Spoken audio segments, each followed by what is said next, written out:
दोस्तों आज हम बिहार के इलेक्शन के ऊपर बात करने वाले हैं। आपको पता है कि इलेक्शन खत्म हो चुका है। 11 नवंबर को ही लास्ट फेज का मतदान था। सेकेंड फेज तक मतदान हुआ था 6 नवंबर, 11 नवंबर और आज 12 नवंबर है। तो पूरा तरह से मतदान खत्म हो चुका है।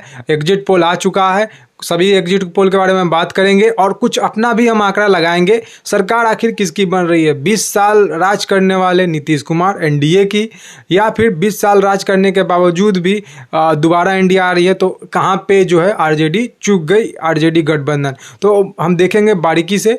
वीडियो को इन तक जोड़ देखिएगा। दोस्तों जैसा कि आपको पता है अभी जो इलेक्शन का एग्जिट पोल आना चालू हो गया है। एग्जिट पोल आ चुका है। इलेक्शन के ठीक एक दिन के बाद एग्जिट पोल आता है, या फिर इलेक्शन बीतने के 2-3 घंटे बाद आता है। तो कल भी एग्जिट पोल आया था, कुछ आज भी एग्जिट पोल आया है, उसके ऊपर हम बात करेंगे। मेट्राइज का सबसे पहले बात करते हैं डेटा। मेट्राइज का जो डेटा है एनडीए का जो वो दिखा रहे हैं सीट 147 से लेकर 167 तक का आ सकता है, और महागठबंधन का दिखा रहे हैं 70 से 90 आ सकता है, और जन स्वराज का 0 से 2 सीट आ सकता है, अदर का 2 से 5। मेट्राइज का ये डाटा था। अब बात करते हैं पी मार्क का डाटा का। तो एनडीए को ये दे रहे हैं 142 से 162 सीट दे रहे हैं, महागठबंधन को 80 से 98 सीट दे रहे हैं, और जन स्वराज को 1 से 4 का सीट दे रहे हैं, अदर का दे रहे हैं 0 से 3। अब बात करते हैं पीपल प्लस जो है एनडीए को दिए हैं 133 से 159, महागठबंधन 75 से 101, जन स्वराज जो है 0 से 5, अदर जो है 2 से 8।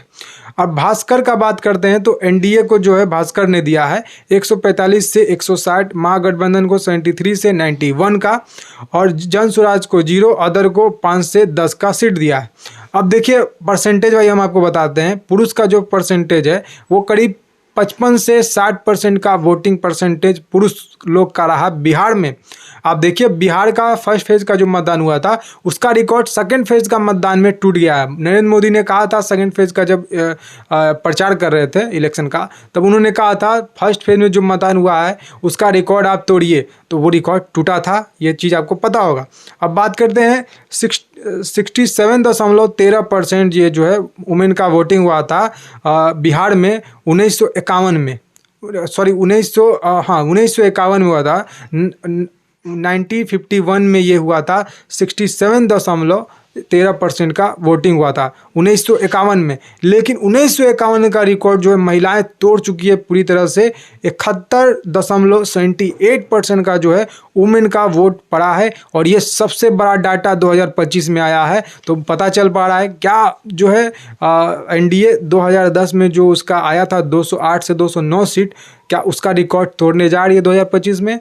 20 साल रहने के बाद भी, एंटी इनकम्बेंसी के बाद भी नीतीश अगर सरकार बना लेते हैं तो आप समझिए कि कितना बड़ा बात हो सकता है। और महिलाओं को जो 10,000 रुपया दिया गया है वो ट्रिगर पॉइंट है, लेकिन महिलाओं के लिए जो काम किया गया है उससे भी भुलाया नहीं जा सकता है। नीतीश कुमार ने जंगल राज को से निकाला बिहार को, महिलाओं को प्रोत्साहन बढ़ाया, साइकिल दिया, स्कूल आने के लिए प्रोत्साहन दिया, मतलब महिलाओं को रिजर्वेशन भी अच्छी तादाद में दिया। तो महिलाएं वोट क्यों ना करें एनडीए को? तो ये बहुत बड़ा बात है। लेकिन अब अगर मेरा डाटा आप देखें तो मुझे लगता है कि लैंडस्लाइड जो है वोटिंग होने वाली है। एनडीए को लैंडस्लाइड जो है पूरा तरह से विक्ट्री मिलने वाला है।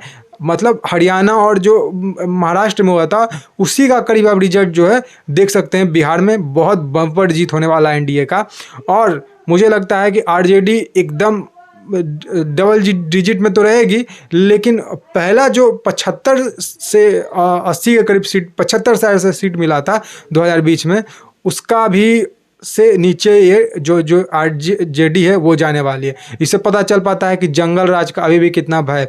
और इलेक्शन के दौरान भी आपने देखा होगा कई रील्स में आरजेडी के गुंडे कैसे मारपीट कर रहे थे। अगर बीजेपी को वोट दे रहे थे वो लोग तो कैसे मारपीट कर रहे थे। आरजेडी के गुंडे पूरे तरह से फैले हुए थे। पप्पू यादव का जो है वो आपने स्टेज शो देखा ही, जो तेजस्वी यादव के साथ हुआ। तो जंगल राज का बहुत प्रभाव है बिहार में, और जंगल राज में फिर से बिहार नहीं जाने वाली है। और जो युवाएं हैं, युवाओं को भी पता चल पाया है कि आरजेडी को वोट देना यानी कि बिहार के जो है गड्ढे को फिर से खोद देना। तो ये चीज़ है। अब मुझे लगता है कि लैंडस्लाइड विक्ट्री तो होगा, लेकिन 25 से 30 फिर से नीतीश। और ये इलेक्शन के बाद अभी देखिए इलेक्शन के बाद तो किरकिरी होगा ही, और ईवीएम हैक कर लिया, ये होगा, जो है इलेक्शन कमीशन एसआईआर में चोरी किया इसलिए एनडीए जीत गया। ये पूरा तरह से माहौल जो है क्रिएट करने का आरजेडी विपक्षी पार्टी कोशिश करेगी, लेकिन इससे कुछ होना जाना नहीं है। इलेक्शन के पहले ही देखेला आप लोग की बैलेट पेपर फेंका हुआ है, आरजेडी ये मतलब पूरा तरह से होड़ मचाई हुई थी, तो ये कुछ काम करने वाला नहीं है। पहले से इनको पता चल पाया है कि इनके खिलाफ ही वोटिंग हुआ है, और इनको यही पता चल पाया पहले से कि जंगल राज जो है वो फिर से एक बार चल पाया है, और जंगल राज दोबारा नहीं चाहते हैं बिहार की जनता। तब जबकि बिहार इतने अच्छा तरह से ग्रोथ कर रहा है, मुझे लगता है, और मैं ये भी कह रहा हूँ कि अभी काम पूरा अच्छा नहीं हो पाया, लेकिन अब देखिए कि सड़कें बन गई है, किसी भी शहर गली कस्बे या फिर राज्य में तभी विकास होता है, वहाँ का सड़क अच्छा हो, वहाँ का लॉ एंड ऑर्डर अच्छा हो। तो यहाँ बिहार में लॉ एंड ऑर्डर अच्छा तो हुआ है, लेकिन उतना अच्छा मैं नहीं मानता हूँ, लेकिन अभी भी अच्छा करने का जरूरत है। लेकिन सड़कें जो है वो बनी है, 4 लाइन कितनी बनी है ये चीज़ पता है। और जो नीतीश कुमार रोड शो किए हैं बिहार में पूरा बारिश के बावजूद भी, उससे नीतीश कुमार का जो तबीयत खराब का जो चल रहा था एक प्रोपेगेंडा, वो भी खत्म हो गया। और जो तेजस्वी यादव है, हेलीकॉप्टर नहीं उड़ रहा है, ये बहाना देकर नहीं गए अपने कार्यक्रम में, तो यहाँ पे पब्लिक का आक्रोश भी झेलना पड़ा है। तो ये चीज़ था, कैसे भी करके जिसका लिखा हुआ था उसी का बिहार अब फिर से होने वाला है।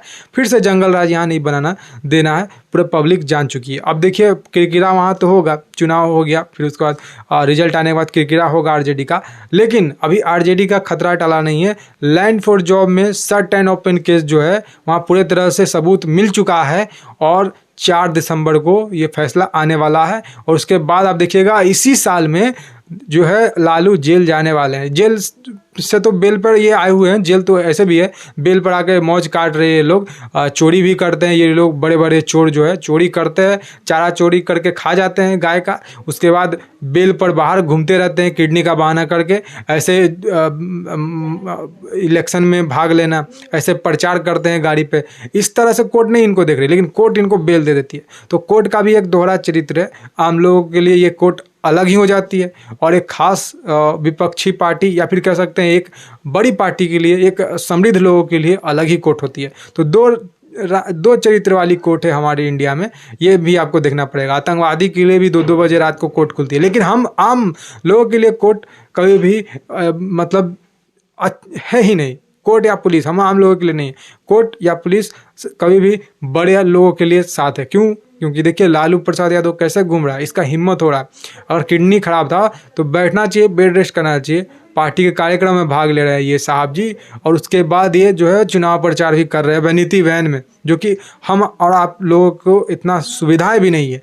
कैसे वैनिटी वैन में ये व्यक्ति घूम रहा है बिहार में, जब सीएम का 2-3 लाख ही आप मान लीजिए सैलरी, उसके बाद इतना संपत्ति क्रिएट करना, वैनिटी वैन में चलना। वैनिटी वैन भी कोई 1-2 लाख का नहीं है, करोड़ों रुपया का ये होता है, और ये आम पब्लिक के पास नहीं है। तो मूर्ख लोग पूछे कि कहाँ से वैनिटी वैन आपके पास आ रहा है, और कहाँ से आपके पास इतना ज़्यादा प्रॉपर्टी आ चुका है।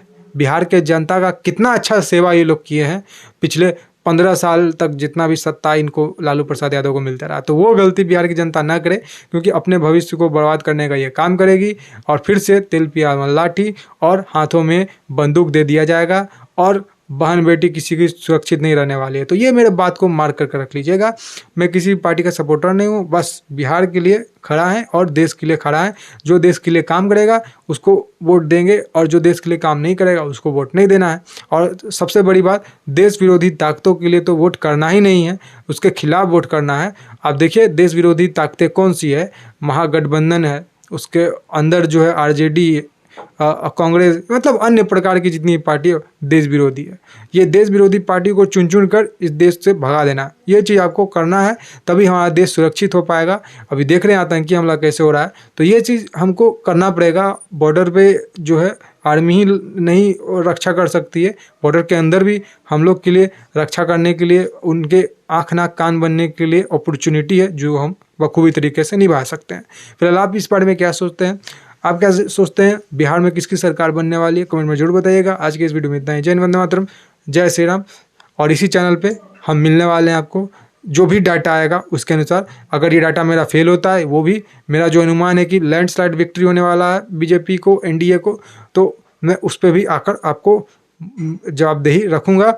और इतना ज़रूर है, जितना भी वोट आए इनको, जितना भी वोट आए इनका एनडीए का, वो सरकार जरूर बना रही है। मैं 160 बोल रहा हूँ या फिर 200 बोल रहा हूँ या फिर 135 बोल रहा हूँ, उससे कम भी अगर वोट आती है तभी मैं आऊँगा इसी चैनल पे रिजल्ट वाले दिन और आपको फेस टू फेस जवाब दूंगा। और ये अब जान लीजिए, कितना भी सीट कम आए लेकिन सरकार एनडीए ही बना रही है। 122 का आंकड़ा है, वो जादुई आंकड़ा को वो टच ही नहीं बल्कि पार भी करने वाली है। आप देखिएगा। जय हिंद, वंदे मातरम, जय श्री राम।